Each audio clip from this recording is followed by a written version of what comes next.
అందరికీ praise lord. దేవుని నామానికి మహిమ కలుగును గాక. మీరందరూ బాగున్నారు కదా? మీరు పెడుతున్న ప్రతి ప్రార్థన రిక్వెస్ట్కి అనేది మేము ప్రార్థన చేస్తూ ఉన్నాం. మా ఆశ అంతా ఒకటే, ఎక్కడైతే మీరు తృణీకరించబడ్డారో, ఎక్కడైతే ఓడిపోయారో, ఎక్కడైతే గుండెలు పగిలేలాగా ఇచ్చారో అదే స్థలాల్లో నా ప్రభు మీ అందరినీ హెచ్చించబోతున్నారు. విశ్వాసంతో ప్రార్థన చేయండి. ఘనమైన విజయాలు ఖచ్చితంగా నా ప్రభు మీ అందరికీ దయచేస్తారు. God bless you all. ఈరోజు ఈ వీడియో చూస్తున్న మీ అందరితో ఒక విషయాన్ని చెప్పాలని ఆశపడుతున్నాను. మీ దుఃఖమును దేవుడు నాట్యముగా మారుస్తాడు. ఎంతకాలం ఎంతైతే క్షోభ అనుభవించారో, ఎంతకాలం ఎంతైతే నిరుత్సాహాల మధ్యన మీరు ప్రయాణం చేశారో, ఎంతకాలం ఏ స్థలాలైతే మీరు ఓడిపోయారో అదే స్థలంలో సంతోషంతో ఘనమైన సాక్ష్యాలు చెప్పుకునేలాగా నా ప్రభు మీ బ్రతుకులను మార్చబోతున్నాడు. విశ్వాసంతో ఉండండి. దేవుని వాక్య లేఖన భాగాల్లో చాలా అద్భుతంగా రాయబడిన మాట, కీర్తనల భాగం 30వ కీర్తన 11వ మాట చదవగలిగితే, నా ప్రాణం మౌనంగా నుండక నిన్ను కీర్తించున్నట్లు నా అంగలార్పును నీవు నాట్యముగా మార్చి ఉన్నావు. నీవు నా గోనెపట్ట విడిపించి సంతోష వస్త్రము నన్ను ధరింపజేసి ఉన్నావు. యెహోవా నా దేవా, నిత్యము నేను నిన్ను స్తుతించెదను. దావీదు మహాభక్తుడు అనుభవంతో రాస్తున్న మాట, నా అంగలార్పును నీవు నాట్యముగా మార్చావు. ఎంతైతే నేను దుఃఖాన్ని అనుభవించానో, ఎంతైతే శ్రమ నేను అనుభవించానో వాటన్నిటినీ కూడా సంతోషకరమైన వార్తలుగా నువ్వు మార్చావు ప్రభా అని దేవునికి ప్రార్థిస్తూ ఉన్నాడు. ఈరోజు మీరు చేసిన ప్రార్థన వృధాగా పోదని దైవజనుడిగా ఈ మాటను మీతో పంచుకోవడానికి ఆశపడుతున్నాను. యవనస్తులు కూడా చాలా ఎక్కువ ప్రార్థన చేస్తూ ఉన్నారు. మేము మీ కమెంట్స్ చూస్తూ ఉన్నాం. మీరు ఆత్మీయంగా ఎంత బాగా ఎదుగుతున్నారో మేము చూస్తూ ఉన్నప్పుడు దైవజనుడిగా నా హృదయంలో చాలా సంతోషం అనిపిస్తోంది. మీరు అలాగే ప్రార్థించండి. అమ్మ, తల్లులు, తండ్రులు, మీరు చేస్తున్న ప్రార్థన ఎప్పటికీ వృధాగా పోదు. కన్నీటి చేత ఏ స్థలంలో అయితే మీరు ఉండి ప్రార్థించారో అదే స్థలంలో ఘనమైన విజయాలు నా ప్రభు మీకు దయచేయబోతున్నారు. గోనె పట్టను విడిపించి సంతోష వస్త్రములను దేవుడు మీకు ధరింప చేయబోతున్నాడు.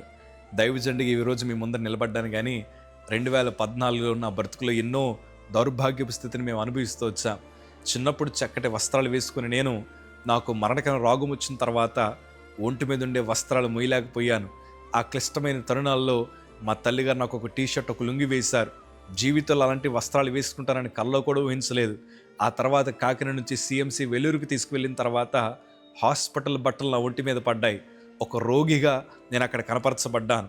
పరిస్థితులు తారుమారైపోయాయి. ఇంకా నా శరీరాన్ని చూసుకున్నప్పుడు బాధ అనిపించింది. నేను వేసుకుంటున్న వస్త్రాలు చూసినప్పుడు నా బ్రతికేంటి ఎట్లా అయిపోయిందని కన్నీరు కార్చి ప్రభు సందులో విజ్ఞాపన చేయడం ప్రారంభించాను. అయ్యా, నా బ్రతుకుని మార్చగలిగిన దేవుడివి, ఈ హాస్పిటల్ బట్టలు నా ఒంటి మీద చూస్తున్నప్పుడు దుఃఖము తప్ప మరేది కనిపించట్లేదయ్యా. ఒకవైపు చూస్తే ధనాన్ని కోల్పోతున్నాం, ఒకవైపు చూస్తే ఆరోగ్యాన్ని కోల్పోతున్నాం. నిందలు, అవమానాలు మా మీద పడుతూ ఉన్నాయి. ఈ దుఃఖకరమైన పరిస్థితిలో నువ్వు తప్ప మాకు వేరే ఆధారం లేదే అని కన్నీరు కారుస్తూ ఇచ్చాను. ప్రియ సంగమా, నా బ్రతుకులు ఎట్లా మార్చబడ్డాయి అంటే, ఇప్పుడు మీకు ఒక ఫోటో కనిపిస్తుంది కదా, నా ఒంటి మీద బట్టలు లేని పరిస్థితి. ఆ రోజునే నా ఫోటో తీసుకోవడానికి నా ఒంటి మీద ఒక టవల్ కప్పి ఆ రోజు మా అమ్మమ్మ గారు నాకు ఆ ఫోటో తీశారు. అవన్నీ జ్ఞాపకం చేసుకున్నప్పుడు నా పరిస్థితి ఎట్లా ఉండేదంటే, జీవితం ఎట్లా మార్చబడింది ఏంటి, నాకెందుకు ఇన్ని కష్టాలు వచ్చాయి, నా శరీరానికి ఎందుకు ఇన్ని వ్యాధులు వచ్చాయని గుండెలు బాదుకొని ఏడ్చిన సందర్భాలు. ఆ రోజు మేము కార్చిన అంగలార్పణంతా కూడా ఈరోజు దేవుడు నాట్యముగా మార్చాడు. గోను పట్టను తొలగించాడు. ఈరోజు చక్కగా ప్రభు సేవలో వాడబడ్డానికి, లేకపోతే చక్కటి వస్త్రాలు వేసుకోవడానికి, ఒక స్వార్థకుడిగా అనేక ప్రాంతాలకు వెళ్ళడానికి ప్రభు కృప చూపించారు. ప్రియ సంగమా, ఆనాడు మేము కార్చిన కన్నీరు వృధాగా పోలేదు. ఆనాడు మేము ప్రభు సన్నిధిలో చేసిన విజ్ఞాపన వృధాగా పోలేదు. దేవుడు దానికి తగిన ప్రతిఫలాలు ఇచ్చాడు.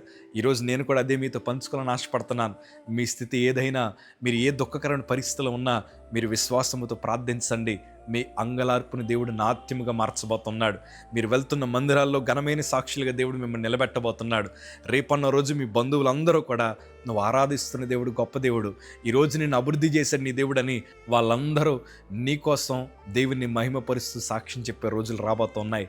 ఏ బంధువులైతే నేను చులకనగా చూశారో, ఎవరైతే నేను హేళన చేశారో, ఇప్పటిదాకా ఎంతమంది అయితే నీ కన్నీటి కారణమయ్యారో వారందరి కళ్ళ ముందర నా ప్రభు నిన్ను హెచ్చించబోతున్నాడు.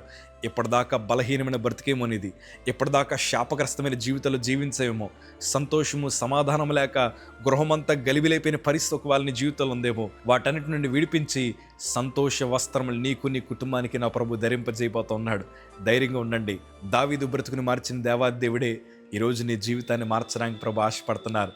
పనికిరాని పాత్రగా ఉన్న నన్ను, కనీసం ఒంటి మీద ఉండే బట్టలు మొయ్యలేని పరిస్థితిలోకి దిగజారిపోయిన నన్ను ఈరోజు మీ కళ్ళ ముందర నిలబెట్టాడంటే మనం ఆరాధిస్తున్న దేవుడు సాధారణమైన వాడు కాదు. ఆయన అసాధారణమైన కార్యాలు జరిగించగలిగిన దేవుడు ఆయన. ప్రభు వైపు చూడండి, విశ్వాసంతో ఉండండి. ఈరోజు మీ కన్నీటిని దేవుడు నాట్యముగా మార్చబోతున్నాడు. దుఃఖపడకండి సుమి, ధైర్యంగా ఉండండి. God bless you.